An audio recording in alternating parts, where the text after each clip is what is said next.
What's going on, Lions fans? Welcome to the Pride of Detroit YouTube channel. I'm your host, Miko, joined by my guy, Morgan Cannon, and this is your go-to place for all things Lions related. That includes news, updates, analysis, and so much more. Today, we are going to be breaking down day 3 of Lions training camp, not going over every single detail because fortunately for you guys, we have a lot of other content over at prideofdetroit.com that actually is going to give you that in-depth detail that you are probably looking for when it comes down to what happened, what drills were ran, who's really stood out on the day. So you can always find that over at prideofdetroit.com, or you can hit the link in the description and get a Pride of Detroit direct subscription.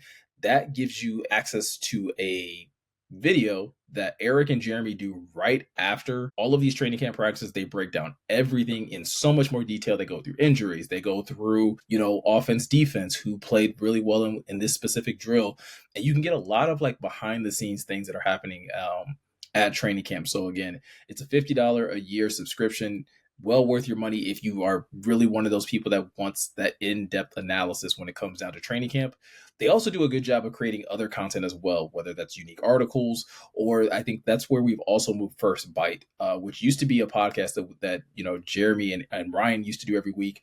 That's now moved over to Pride Detroit Direct. So a lot of good stuff for you guys to check out when it comes down to, content over at Pride Detroit. But today, this is some free content that you guys get to get, where Morgan and I are still going to jump into training camp.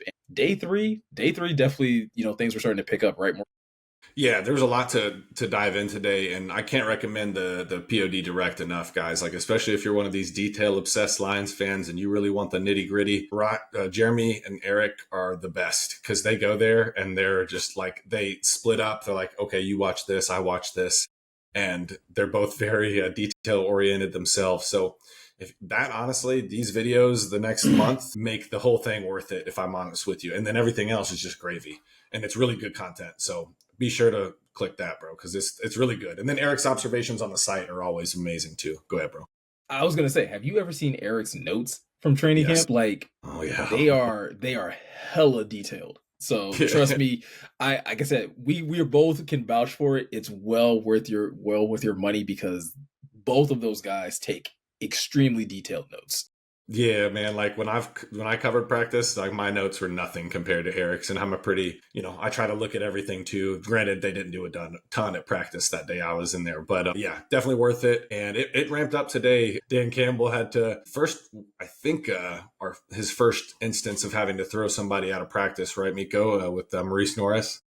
Yeah, I've never, in all the years that Dan has been here as a coach, as a head coach, I cannot remember a single time where he has kicked a player out of practice.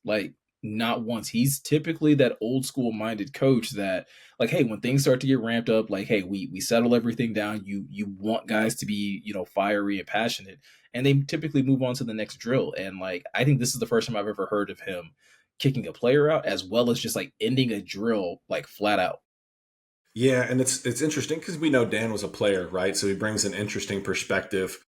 Some coaches are really old school with it. In New England under Belichick, he had a no tolerance. Several players have said that. You fought, you're done. You're done for practice that day. It doesn't matter who you were. Dan is a little bit more lenient in that, just being a former player. They preach competition, every single day. It's always about competition. So, this is we're not going to ever probably know the details of it, but interesting that finally happened. And it was probably just to set the tone, right, Miko? All right, I said something once. Now it's a little bit of an F around and find out, a little FAFO situation, right? Yeah, and I wonder, I guess, like you said, there's no way of really knowing, but I do kind of wonder if this is because the Lions have gotten in trouble before for being just a little too physical in some of their practices, and they end up losing a practice later in the offseason. I believe that was 2 or 3 years ago that happened. And so I wonder if it's one of those things that Dan's, maybe they dipped into his pockets and he was like, hey, don't want to do this anymore. Let's try, and like you said, I said it once, let's try and follow things by the letter of the law, especially because the Lions are going to be in pads on Friday. So it's hey, you get tomorrow off. We come back and practice on Thursday. By Friday, hey, you can let all of that energy that you have built up, because it's only been 2 days. No one should be that amped up. Yeah, and that's a great point when you brought that up before we hopped on, because I was like, that's probably definitely at the front of Dan's mind, because when that happened, they were not in pads, and yeah, they got dinged a practice. They lost a practice because of it, and I believe there was a fine involved. I can't remember off the top of my head. It wasn't anything crazy, but yeah, there's a ramp up period. The NFL and the Players Association is very deliberate with that. If you guys are just now becoming a little more privy to like all these nuanced things with training camp, you have to have so many unpadded practices before you have a padded practice. It can only be so long. The physical period, if you will, of practice can only be so long. So there's a lot of specifics that go into it, and something to keep in mind, because it shows that Dan Campbell is, at least like you said, Miko, keeping it front of mind just in case, right? Yeah, and again, that doesn't mean that they can't be physical in practice, Morgan. Like they can obviously still. You want to be able to create a healthy environment of competition, and I think we saw that a little bit in some of the clips that the Lions have put out in regards to some of the one-on-one reps that they ran today. And I think that was a really good opportunity for us to see some of the growth that I think that has been spoken about when it comes to both Jamison Williams and Terrion Arnold. Terrion had two really good reps that they caught on tape. One against Amon-Ra St. Brown, where he gets an amazing one-handed interception over Saint, which is, like, we all know, like, Saint's one of those guys that's really difficult to kind of jam and stick with, coming off the line. And then he had another one that I thought was really good technically, in terms of like a stop that he got against JMO, where it's like a little, JMO tried to run like a nice little quick slant, and Terrion did a great job keeping him square, breaking on the ball and being able to like play through his hands. I think these are two guys that are really starting to come into their own. Obviously, JMO going into his fourth season, and then Terrion going into his second. Yeah, and this is encouraging to me, because I know you and I are both Terrion Arnold fans, and we believe in him, because as someone who, we had to watch every single one of his reps last year on all 22, and the problem with him was not ever like coverage. Like, he was always tight, but he would have issues at the top of the route, whether it was just running into a receiver, being a little bit early, just timing wise. So, and a lot of that is just feel at the pro level. That was never Terrion's problem. So seeing him make those plays during the moment of truth is really encouraging, right, Miko? Yeah, and to be doing it against, the best receivers on your roster, and two guys that are really tough to stick with, it's a good sign that, like, we've heard some of the coaches talk about, like, hey, he's starting to get his confidence back. He's starting to be able to really, play like the player they thought he was when they were getting him out of Alabama. And to your point, like, we watched a lot of his all 22 during, his rookie year, but we also got to look at some of his, all 22 back when he was at Alabama. And that tape showed a guy that was very sound and very confident in his abilities in terms of being technically, in the right place at the right time. So if you're able to get this early in training camp, obviously we got to see it transition to once the pads come on. But if this can be the building blocks to him being, the guy that they drafted in the first round, and someone that a lot of analysts saw as either the best or second best corner in that draft class, the Lions really might have some. Yep. That's perfectly said, Miko. If he can just turn a few of those instances where he did get a DPI or whatever into like a pass breakup or an interception, we're talking a top level player, because the coverage was there last year. He was rarely just getting burnt, like out of a break or just being fooled by something. You can't play in Nick Saban's secondary at Alabama when he was there and be a fool. Like, it's just not how it works. So look at Brian Branch. That man's basically got a doctorate. I was gonna say, speaking of BB, that's going, like, transitioning over to JMO. I hated seeing BB in that situation. I don't know who.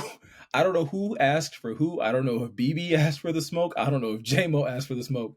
Can we not put BB in any more of those situations where he's getting cooked off the line by JMO? Because this is where I think we're really seeing the maturation of Jamison Williams. We all know about the speed. The speed has been talked about since day one. Morgan, the things that are really starting to like rise to the top for me are his footwork, his releases, and like his ability to catch with his hands. Like, those things are really starting to round out going into this, this fourth season of his. Yeah, the ball tracking, like on these deep balls, because that's what it was early on for JMO, right? Like, he had issues with tracking, and that's tough stuff, like that over the shoulder, tracking it from, that's harder than people, I think, understand it is. Like, whether you're a receiver or an outfielder in baseball, like when you're running full speed, like wide open, and you're trying to track that ball, that's tough. So he's gotten way better at that. And I think Dan Campbell talked about it earlier in the offseason, but when he has this like ability to run a full route tree now, he Mm-hmm. can, if he's moving as fast as he moves, which is Olympic level speed, like make no mistake about it, it's Olympic level, Olympic caliber speed. The way he runs, he's a track star playing football. And if he can start snapping off these routes, like, those ones where he just gears down and Yep. has that timing with Goff, that's nearly uncoverable in man. That's going to be really difficult to deal with because as a corner, you've either already flipped your hips and you're not even in your back pedal anymore, you're running, or, it's just tough to deal with because of the stress he puts on you and the stress he puts on a defense as a whole. Like, I think it's just so important to what he brings, stretching the field vertically and horizontally. It just makes life easier for Jared, for Saint, for the running backs, everybody, right? And Laporta. I'm so excited Yeah. about Jameson Williams, man. It's tough to control right now.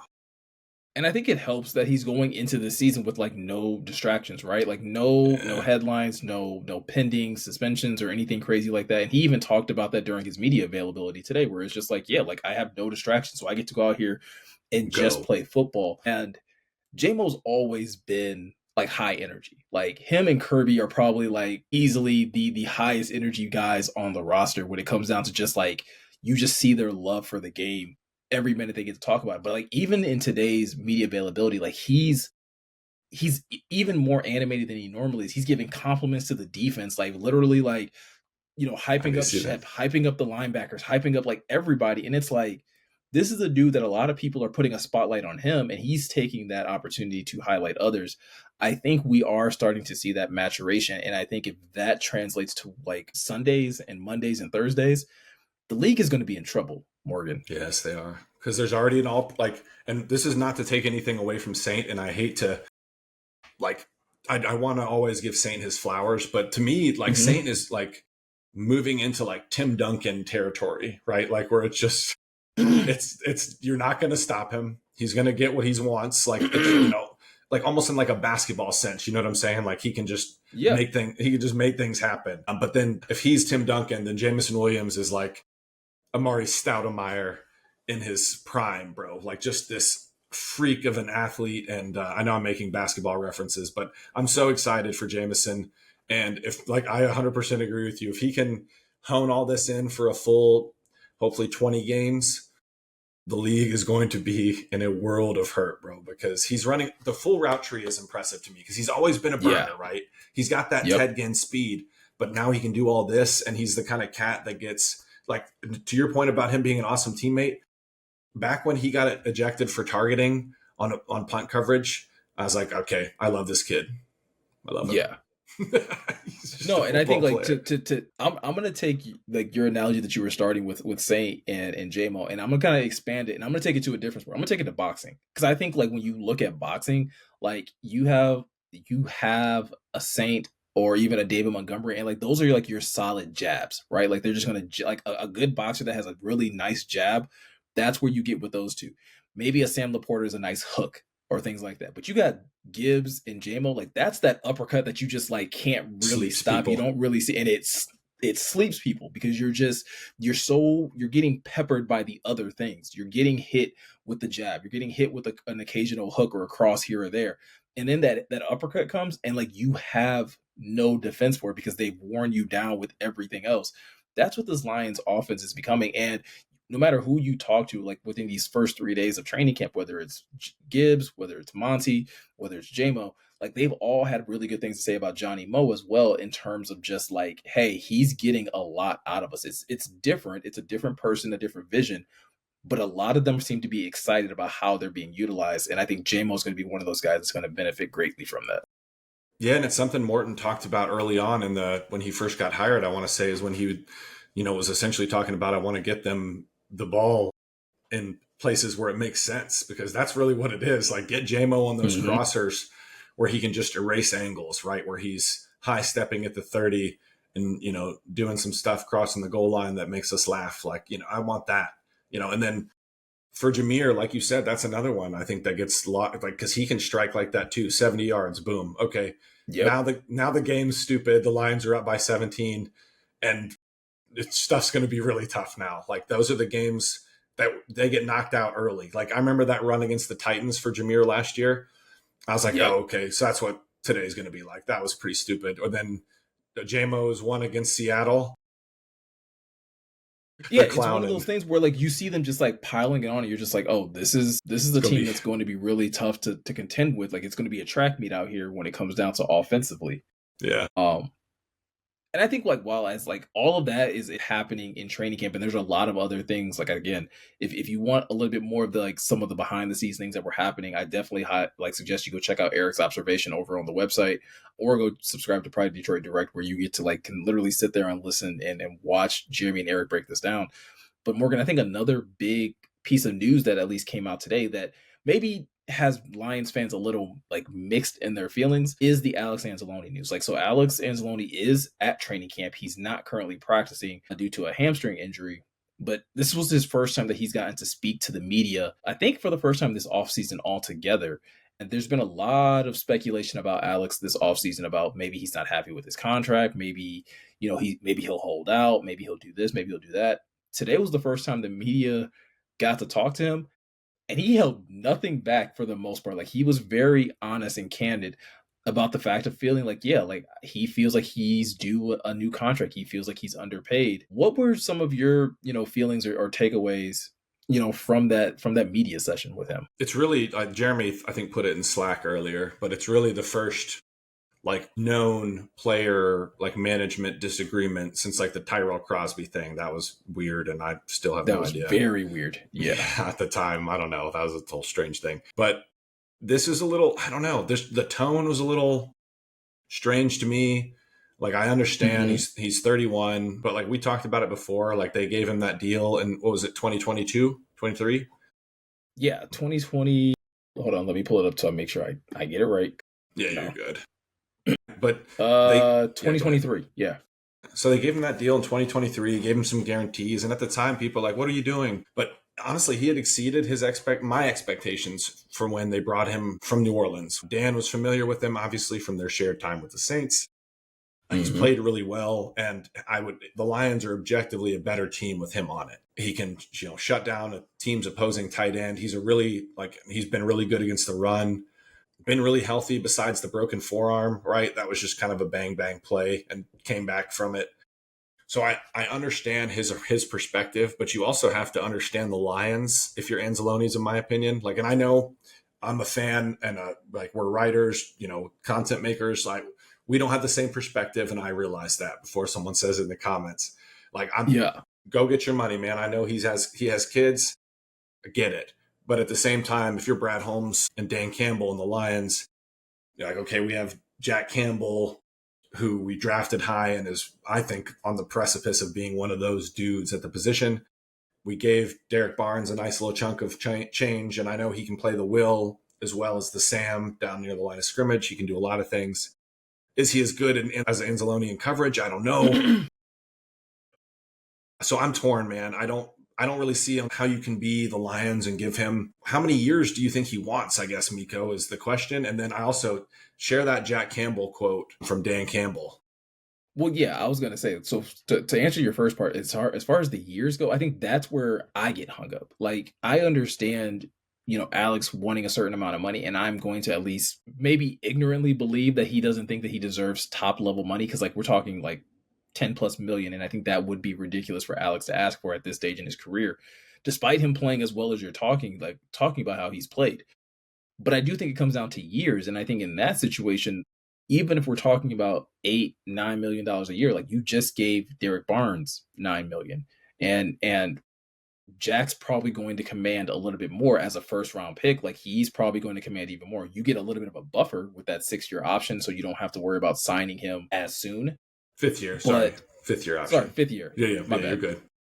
5th year option. So like you don't have to worry about paying him nearly as soon, but you're still like that bill's going to come due just as early, right? Not to mention, like we're talking about just the linebacker position. What about Aiden's deal that still needs to get done? What about JMO's potential deal that needs to get done?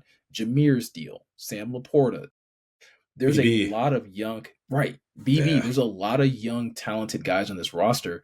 And I think this is the uncomfortable part of being a winning organization that Lions fans are going to have to get used to. And I think it's going to be a little bit of a shock to some players too, because to Alex's point, he has been a four-time captain. He has been a leader of this defense, but you also got to at least understand where the team is. I don't think that they're necessarily throwing him away. I think they would probably just rather get a couple other guys deal done and then work with Alex on something that benefits both sides, but it's going to take time. And to your point about the Jack Campbell quote that Dan Campbell had, yeah, this really starts to kind of, you could definitely read this in a way where it would make it seem like, hey, the Lions might be moving on from Alex Anzalone. I would at least probably take it more so that they're just confident in Jack's ability to be that next leader that Alex has been.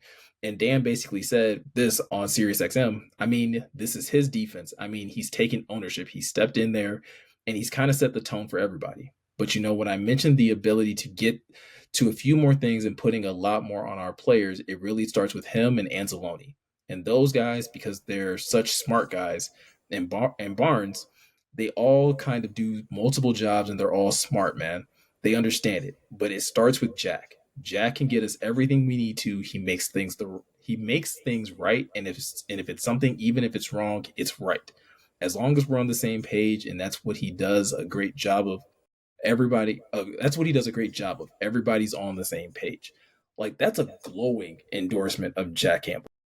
Yep, that means you're comfortable with him making the calls out there, changing the defense, changing the front, you name it. So, and that's what they drafted him to be. And I think, having him and Anzalone at the Will and Barnes at the Sam would be ideal, but it can't come at the expense of any of the players we rattled off earlier. And to your point, I do think it's going to get a bit uncomfortable because you're going to have these conversations about players like, Anzalone, as maybe as soon as next year. And I love Taylor Decker. They've been here. Like, Decker's been through a lot with Detroit.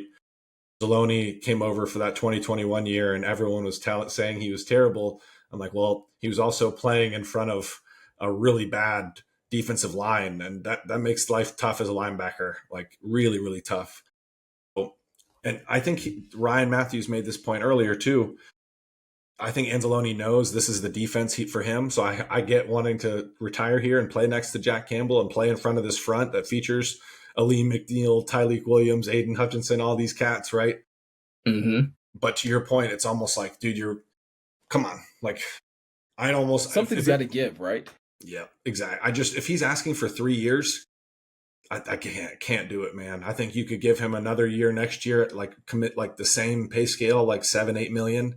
But even then, that's an expensive, I don't know Jack's cap hit off the top of my head, but I know Barnes is about 9 next year in 26. Yep. If Anzalone's is 9 and Jack's is 10, that's an expensive linebacker room, my babies, right? Yeah, it goes back to what we both said, right? Like, he's a valuable piece to this defense for sure. And I think you would rather keep him than lose him if you can, but there's going to have to be, someone's going to have to give. And I think in a situation with the Lions and looking at who they still have left to pay, like those guys that we listed off that still have to get paid, those are all starter caliber players too. And these are all players that we're talking about are either already in the conversation as some of the best at their position or rising to that. In the likes of if you start talking about Jack Campbell and maybe Jamison Williams, those are guys that are rising to be in the conversation as some of the best at their position. Everybody else is the league would look at you sideways if you didn't sign those players, or if you signed an Alex Anzalone and missed out on being able to retain one of those players. Yeah, it's just, and Brad Holmes, and I know they've built this culture, and this is where I don't know about you, and I know you're probably thinking similar to me, but this is where I trust Brad and Dan, man, as leaders of people to handle this the right way. I think you nailed it too, Miko. Just, I think an uncomfortable conversation is going to have to be had, and we'll see what the resolution is. But like you said, there's no way that's bad cap management and bad roster management if that ends up happening. Because at the end of the day, he's a 31-year-old linebacker, and I respect him wanting to get paid. Like I said at the top, yeah, take care of your family, take care of yours, but you have to also understand the Lions' perspective. And I think he could have just had that conversation with them instead of this weird media availability he had today. It was just weird. I don't know. What do you think? It was absolutely weird, but that's unfortunately the off season, right? Like you're going to get some of this stuff. And one thing that I will say in I don't want to say in defense, but in the positive for Alex Anzalone, like while he's out here saying like, yeah, I want to be paid, he's also came out and said, but he's not going to allow that situation to impact the season and impact his availability when it comes down to helping this team accomplish their ultimate goals. And I think that's the thing that's just as commendable, right? Like you and I think a lot of fans should be able to understand the desire to want to make a really good living and be able to be set for the future and to be able to have some financial security.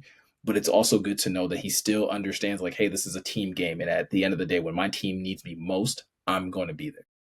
Yeah, fantastic point, Miko. And I want everyone to keep that front of mind because he plays a position like this could be his last chance to get a bag at 31 years old. And he's been pretty healthy. I'm knocking on wood for him again. But it's one of those positions. It's not an if, it's a when. Okay, unfortunately. Unless you're just one of those rare, unlike Frank Gore, right? But Frank Gore's Frank Gore. Frank Gore's Frank Gore for a reason. You know what I'm saying? Exactly. So it's one of those positions, man. It's high impact, it's high velocity, all that stuff. So something to keep in mind as a fan because we know we'd rather keep him, but also it's a got to see both perspectives to really understand the whole situation. You know what I mean? Absolutely. So guys, with all that said, that's going to do it for this video recapping day 3 of Lions training camp. There's going to be obviously a number of more practices as we get through the offseason. The Lions won't practice tomorrow, but there will be a live stream over on the Pride of Detroit YouTube channel, as well as the Pride of Detroit Twitch channel over at prideofdetroit.com twitch.tv/Pride of Detroit, where you can basically watch the live stream over there, where Eric and Jeremy are going to go through their midweek mailbag. So that's where you guys get a chance to, basically pepper them with a bunch of questions. Usually I think they get all of their questions from Twitter. So if you have a Twitter, go over there starting tomorrow, submit your questions, and hopefully they get picked and they'll pretty much answer those during the live stream. But like always, if you want to stay locked into any more like news or analysis about the Detroit Lions through this offseason, you can go check out prideofdetroit.com. We have new articles that are going up every single day. You guys can read up a little bit more about the Alex Anzalone situation, a little bit more on Dan Campbell's comments about Jack Campbell and what else he had to say about this team so far throughout the offseason. All of that is over there on the website. There was also some news that broke about Aleem McNeil from Brad Holmes that, might give some of you a little bit of hope in a defense that's already sustained a couple injuries. So definitely go check that out over on the website as well. And like always, if you want to stay locked into any of the video content we're doing over here on YouTube, it's really simple. Hit that subscribe button, hit that notification bell. That'll make it easy for you to find our content whenever we decide to publish some new videos or go live over here on YouTube as well as on Twitch as well, because typically we go live on both. So you'll get notified about it. So with all that said, I'm Miko. He's Morgan. Thank you guys for taking the time to watch, and we'll see you guys in the next one.